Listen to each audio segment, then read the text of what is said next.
ನಮಸ್ತೆ ಬಂಧುಗಳೇ, ದಯಮಾಡಿ ಕರ್ನಾಟಕದ ದಲಿತ ಸಮುದಾಯದವರು ಮತ್ತು ಹಿಂದುಳಿದ ಸಮುದಾಯದವರು ಈ ವಿಡಿಯೋವನ್ನು ತಪ್ಪದೇ ನೋಡಬೇಕು.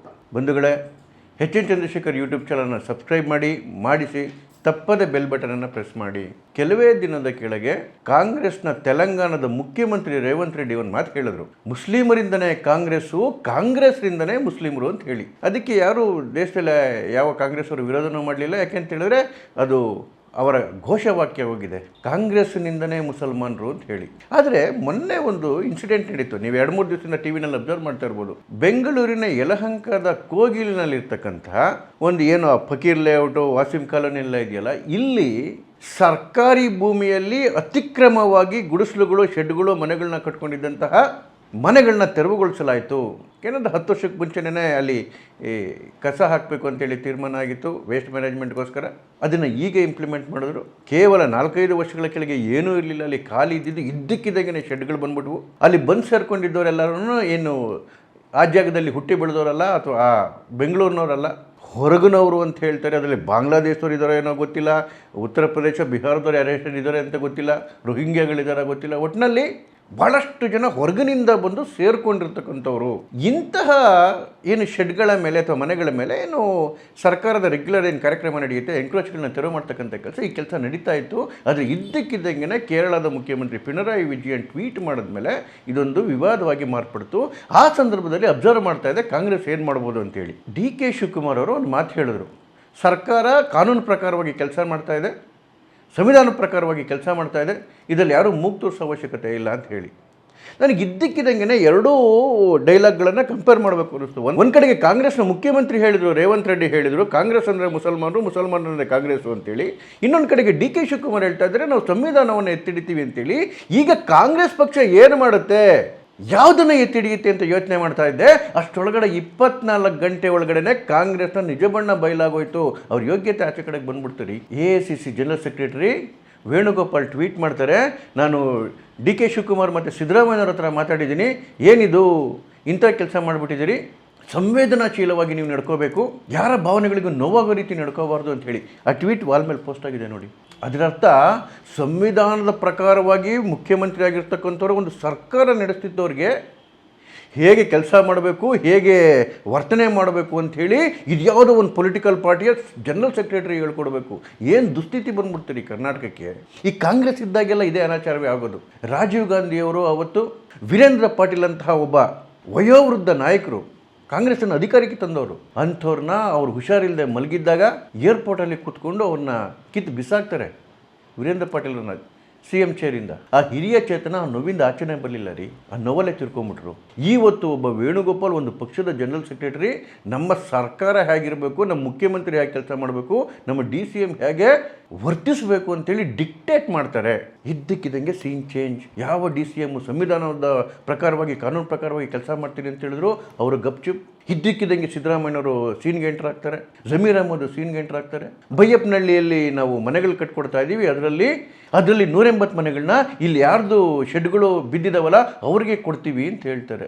ಮಾನವೀಯತೆಯ ಆಧಾರದ ಮೇಲೆ ಸರಿ ಅಂತ ನಿಮ್ಗೆ ಅನ್ನಿಸ್ಬೋದು.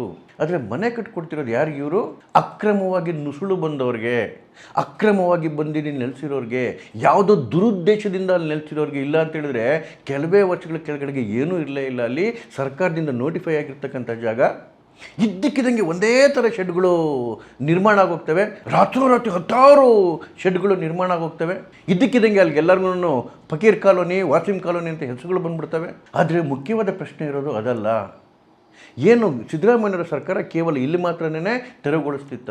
ಬೇರೆ ಕಡೆ ಎಲ್ಲ ತೆರವುಗೊಳಿಸಿದಾಗ ದಲಿತರ ಮನೆಗಳು, ಹಿಂದುಳಿದ ಮನೆಗಳು ಎಲ್ಲರೂ ಕಳ್ಕೊಂಡು ಬೀದಿಗೆ ಬಿದ್ದಿದ್ದಾರಲ್ಲ, ಅವ್ರ ಬಗ್ಗೆ ಯಾವತ್ತಾರು ಕಾಂಗ್ರೆಸ್ ಮಾತಾಡ್ತಾ ವೇಣುಗೋಪಾಲ್ ಮಾತಾಡಿದ್ರ ಅಥವಾ ಸಿದ್ದರಾಮಯ್ಯವ್ರ ಮನೆ ಕಟ್ಕೊಡ್ತೀವಿ ಅಂತ ಹೇಳಿದ್ರ? ಕೆಲವೇ ದಿವಸಗಳ ಕೆಳಗೆ RR ನಗರಲ್ಲಿ ಅಕ್ರಮ ಒತ್ತುವರಿ ಅಂತೇಳಿ 160 ಮನೆಗಳನ್ನ ನಾಶ ಮಾಡಿದ್ರಲ್ಲ, ಅವರೆಲ್ಲ ಇವತ್ತುವರೆಗೂ ಬೀದಿಗೆ ಬಿದ್ದಿದ್ರಲ್ಲ.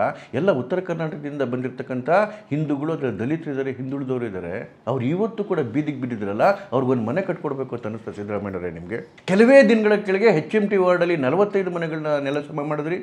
ಇವತ್ತು ಬೀದಿಗೆ ಬಿದ್ದಿದ್ದಾರೆ ಅವರು. ಸರ್ವಜ್ಞ ನಗರದಲ್ಲಿ 457 ಮನೆಗಳನ್ನ ನಾಶ ಮಾಡಿದ್ರು. ತಮಿಳು ಮಾತಾಡ್ತಿರ್ತಕ್ಕಂಥ ದಲಿತರುಗಳು ಹೆಚ್ಚಿದ್ದಂತಹ ಕಾಲೋನಿ ಅದು. 457 ದಲಿತರ ಮನೆಗಳು ನಾಶ ಆದವು.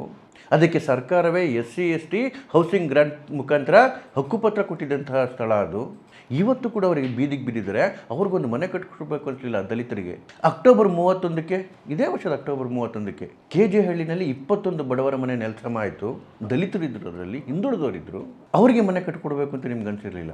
ಅದಷ್ಟೇ ಅಲ್ಲ ಬಂಧುಗಳೇ, ಇದೇ ವರ್ಷದ ಕತೆ ಹೇಳಿದ್ರೆ ಜನವರಿಯಿಂದ ಶುರುವಾಯ್ತಲ್ಲ ಇವ್ರದ್ದೇನು ಡ್ರೈವು. BDA ಒಂದು ಕಡೆಗೆ ನಡೀತಾ ಇತ್ತು, ಇನ್ನೊಂದು ಕಡೆಗೆ KPLCLದು ನಡೀತಾ ಇತ್ತು. ಮಾಚೋಹಳ್ಳಿನಲ್ಲಿ, ಕಣ್ಣಾಲಿನಲ್ಲಿ, ಕೆಂಚಾಪುರದಲ್ಲಿ, ಈ ಗ್ರಾಮಗಳಲ್ಲೆಲ್ಲ ನೂರಾರು ಮನೆಗಳನ್ನ ತೆರವುಗೊಳಿಸ್ಬಿಟ್ರಲ್ಲ.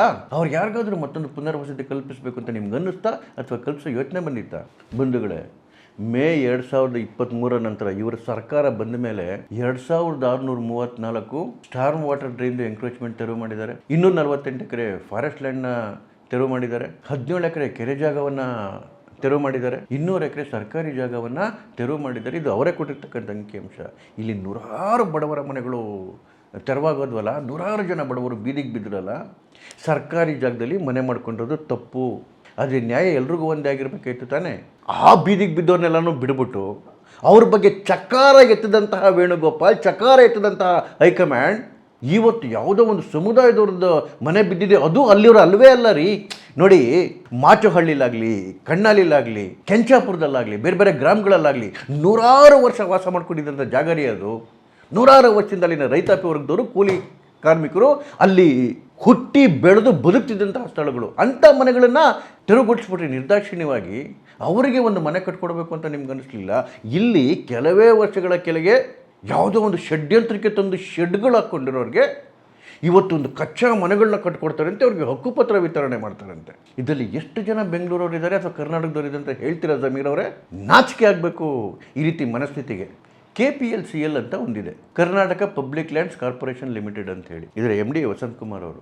ಒಟ್ಟು 63.3 ಲಕ್ಷ ಎಕರೆ ಕರ್ನಾಟಕದಲ್ಲಿ ಇದರ ಸುಪರ್ತಲ್ಲಿದೆ. ಅದರಲ್ಲಿ 14,70,000 ಎಕರೆ ಒತ್ತುವರಿ ಆಗಿದೆಯಂತೆ. ಸಿದ್ದರಾಮಯ್ಯ ಸರ್ಕಾರ ಒಂದು ದಿಟ್ಟ ನಿರ್ಧಾರ ತೊಗೊಂಡ್ಬಿಡ್ತು ಜನವರಿ 2025ರಲ್ಲಿ. ಮುಂದಿನ ವರ್ಷ ಅಂದರೆ ಜನವರಿ 31, 2026 ಒಳಗೆ ಇದರಲ್ಲಿ ನಾವು 1,10,000 ಎಕರೆಯನ್ನು ನಾವು ವಾಪಸ್ ತೊಗೊತೀವಿ ಅಂತ ಒಂದು ಗುರಿ ಮಾಡ್ಕೊಂಬಿಟ್ರು. ಗುರಿ ಮಾಡಿಬಿಟ್ಟು ಅಲ್ಲಿನೆಲ್ಲ DCಗಳಿಗೂ ಒಂದು ಗುರಿ ಕೊಟ್ಬಿಟ್ರು. ಅದ್ರ ಪ್ರಕಾರ ಚಿಕ್ಕಮಂಗ್ಳೂರಲ್ಲಿ, ಹಾಸನಲ್ಲಿ, ಚಿತ್ರದುರ್ಗದಲ್ಲಿ, ಹಾವೇರಿನಲ್ಲಿ, ರಾಯಚೂರಲ್ಲಿ ಎಲ್ಲ ಕಡೆ ತೆರವು ಮಾಡಿಸ್ತಕ್ಕಂಥ ಕೆಲಸಗಳು ಜಾರಿಯಲ್ಲಿದೆ. ಚಿಕ್ಕಮಂಗ್ಳೂರಲ್ಲಿ 34,000 ಎಕರೆ ತೆರವು ಮಾಡಿದ್ದಾರೆ. ಹಾಸನದಲ್ಲಿ 28,243 ಎಕರೆ ತೆರವು ಮಾಡಿದ್ದಾರೆ. ಚಿತ್ರದುರ್ಗದಲ್ಲಿ 15,522 ಎಕರೆ ತೆರವಾಗಿದೆ. ರಾಯಚೂರು, ಹಾವೇರಿ ಎಲ್ಲ ಕಡೆಗೂ ತೆರವು ಕೆಲಸ ನಡೀತಾ ಇದೆ. ತೆರವು ಮಾಡೋದು ಒಳ್ಳೆಯದೇ, ಆದರೆ ಮನೆಯಲ್ಲಿರ್ತಕ್ಕಂಥವ್ರನ್ನ ನೀವು ಬೀದಿಗೆ ಹಿಡಿದಾಗ ನ್ಯಾಯ ಎಲ್ರಿಗೂ ಒಂದೇ ಆಗಿರಬೇಕಲ್ವಾ? ಇವತ್ತು ಕೋಗಿಲು ಲೇಔಟಲ್ಲಿ ಇವರ ಬಾಂಧವರ ಮನೆಗಳಿಗೆ ಧಕ್ಕೆಯಾಗಿದೆ ಅಂಥೇಳಿ ಕೇರಳದ ಪಿಣರಾಯಿ ವಿಜಯನ್ ಟ್ವೀಟ್ ಮಾಡ್ತಾರೆ. ವೇಣುಗೋಪಾಲ್ ಇದರ ಬಗ್ಗೆ ಆಕ್ಷನ್ ತಗೊಳ್ಳಿ ಅಂತೇಳಿ ಚೀಫ್ ಮಿನಿಸ್ಟರ್ ಹತ್ರ, ಡೆಪ್ಟಿ ಚೀಫ್ ಮಿನಿಸ್ಟರ್ ಹತ್ರ ಮಾತಾಡ್ತಾರೆ ಅಂತ ಹೇಳಿದ್ರೆ, ಇವರಿಗೆ ಈ ಸಮುದಾಯ ಬಿಟ್ಬಿಟ್ರೆ ಬೇರೆ ಯಾರು ಕಣ್ಣಿಗೆ ಕಾಣಲಿಲ್ವ ಇಲ್ಲಿವರೆಗೂ? ಪಿಣರಾಯಿ ವಿಜಯನ್ ಅವರೇ, ಇಲ್ಲಿ ಮನೆಗಳ ಮೇಲೆ ತೆರವು ಕಾರ್ಯ ಆಗ್ತಿದ್ದಾಗೇನೆ ಇದು ಅಲ್ಪಸಂಖ್ಯಾತ ವಿರೋಧಿ ಕೃತ್ಯ ಅಂತೇಳಿ ದೊಡ್ಡದಾಗಿ ಟ್ವೀಟ್ ಮಾಡಿಬಿಟ್ರಲ್ಲ. 2021ರಲ್ಲಿ ಮರುಡು ಅಂತಕ್ಕಂಥ ಜಾಗದಲ್ಲಿ, ಕೊಚ್ಚಿನಲ್ಲಿ 4 ದೊಡ್ಡ ಅಪಾರ್ಟ್ಮೆಂಟ್ಗಳನ್ನ ನೀವೇ ನೆಲಸಮ ಮಾಡಿದ್ರಿ. ಆವಾಗ ನಿಮಗೆ ಜನವಿರೋಧತೆ ಅನ್ನಿಸ್ಲಿಲ್ಲಲ್ಲ? ಯಾಕೆ? ಅಲ್ಲಿ ಹಿಂದೂಗಳು ಹೋಗಿದ್ರು, ಕ್ರಿಶ್ಚಿಯನ್ಸ್ಗಳು ಹೋಗಿದ್ರು. ಪರುಂತುಂಪರ ಅನ್ನೋ ಕಡೆ ನೀವೇ ಒಂದು ಕ್ರಾಸ್ನ ಬೀಳ್ಸಿದ್ರಿ, ಒಂದು ಚರ್ಚ್ನ ನೆಲಸಮ ಮಾಡಿದ್ರಿ ಒತ್ತುವರಿ ಆಗಿದೆ ಅಂಥೇಳಿ. ಆಗ ಅದು ಅಲ್ಪಸಂಖ್ಯಾತ ವಿರೋಧಿ ಆಗಲಿಲ್ವಾ? ಇಡುಕ್ಕಿನಲ್ಲಿ, ಮುನ್ನಾರಲ್ಲಿ ನೂರಾರು ಮನೆಗಳನ್ನ ಒತ್ತುವರಿ ಅಂಥೇಳಿ ತೆರವುಗೊಳಿಸ್ಬಿಟ್ರಿ. ಅವನ್ನೆಲ್ಲ ಬೀದಿಗೆ ಬಿದ್ದರು, ಅವರೆಲ್ಲರೂ ಬಂದ್ಬಿಟ್ಟು. ಆವಾಗ ಅದು ನಿಮಗೆ ಜನವಿರೋಧಿ ಅನ್ನಿಸ್ಲಿಲ್ವಾ? ಈಗ ಇನ್ನೊಂದು 6 ತಿಂಗಳಲ್ಲಿ ಎಲೆಕ್ಷನ್ ಇದೆ. ಇವತ್ತು ನಿಮ್ಗೆ ಇದ್ದಕ್ಕಿದ್ದಂಗೆ ಮೊಸಳೆ ಕಣ್ಣೀರು ಬಂದ್ಬಿಡ್ತಾ? ಅವ್ರು ಹಾಳಾಗೋಗ್ಲಿರಿ. ಈ ಕಾಂಗ್ರೆಸ್ ಅವ್ರಿಗೆ ಏನು ಬಂದಿದೆ ದರಿದ್ರ?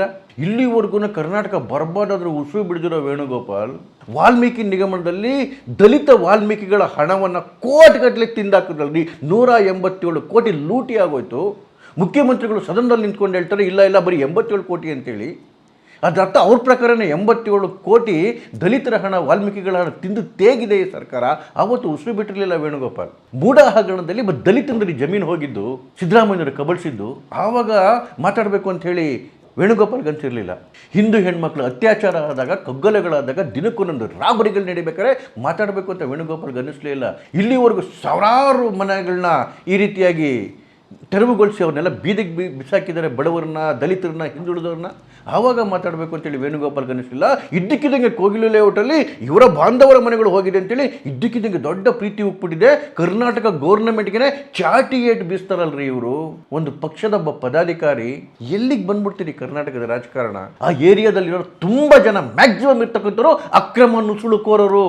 ಅಂಥವ್ರಿಗೆಲ್ಲ ಇವತ್ತು ಮನೆ ಕಟ್ಕೊಡ್ತೀನಿ ಅಂತೇಳಿ ಜಮೀರ್ ಅಹ್ಮದ್ ಹೇಳ್ತಾರೆ, ಅವ್ರಿಗೆಲ್ಲ ಪುನರ್ವಸತಿ ಕಲ್ಪಿಸ್ತೀವಿ ಅಂತೇಳಿ ಸಿದ್ದರಾಮಯ್ಯವ್ರು ಹೇಳ್ತಾರೆ. ಅಂದರೆ ಯಾವ ಮಟ್ಟಿಗೆ ಬಂದು ನಿಂತಿದೆ ನೋಡಿ ಇಲ್ಲಿನ ಪರಿಸ್ಥಿತಿ. ಇವ್ರ ಕಣ್ಣಿಗೆ ಬಡವರು ಕಾಣಲ್ಲ, ಇವ್ರ ಕಣ್ಣಿಗೆ ರೈತರು ಕಾಣಲ್ಲ, ಇವ್ರ ಕಣ್ಣಿಗೆ ದಲಿತರು ಕಾಣಲ್ಲ, ಇವ್ರ ಕಣ್ಣಿಗೆ ಹಿಂದುಳಿದವ್ರು ಕಾಣಲ್ಲ, ಇವ್ರ ಕಣ್ಣಿಗೆ ಕೂಲಿ ಕಾರ್ಮಿಕರು ಕಾಣಲ್ಲ. ಇವ್ರಿಗೆ ಕಾಣೋದು ಒಂದೇ ಒಂದು ರೀ, ಒಂದು ಸಮುದಾಯ ಮಾತ್ರ. ಇಲ್ಲಿವರೆಗೂ ಸಿದ್ದರಾಮಯ್ಯ ಯಾರಾದ್ರೂ ಇಷ್ಟು ಜನ, ಸಾವಿರಾರು ಜನ ಹಿಂದೂಗಳ ಮನೆಗಳು ಕಳ್ಕೊಂಡಿದ್ದಾರಲ್ಲ, ಅವ್ರ ಬಗ್ಗೆ ಒಂದು ಮಾತಾಡಬೇಕು ಅಂತ ಅನ್ಸುತ್ತಾ?